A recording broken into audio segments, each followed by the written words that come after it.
নবীজি দুখানা হাত উত্তোলন করে দোয়া করলেন, আল্লাহুম্মা ইহদি উম্মা আবি হুরায়রা, আয় আল্লাহ তাআলা আমি দোয়া করি তুমি দয়া করে আবু হুরায়রার মাকে হেদায়েত নসিব করে দাও।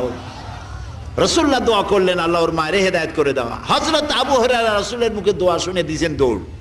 পিছন থেকে সাহাবীরা মনে করলেন আবু হুরায়রা দৌড়ায় কেন, জামা টেনে ধরছে পিছন থেকে। জিজ্ঞেস করলে আবু হুরায়রা দৌড়চ্ছ কেন, কোনো বিপদ হয়েছে নাকি? কয় না, কোনো বিপদ হয় নাই, আমাকে ছেড়ে দাও।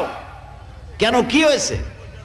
হযরত আবু হুরায়রা বলেন, সাহাবীরা আমাকে ছাড়ো, আমি দৌড়াইয়া বাড়ি গিয়ে দেখতে চাই। আমি আগে দৌড়াইয়া বাড়ি পৌঁছলাম, নাবি বাড়ি পৌঁছবার আগে আল্লাহ নবীর দোয়া আমার বাড়ি পৌঁছায়। সেই দুইটা জিনিসের কোনটা আমি দেখতে চাই।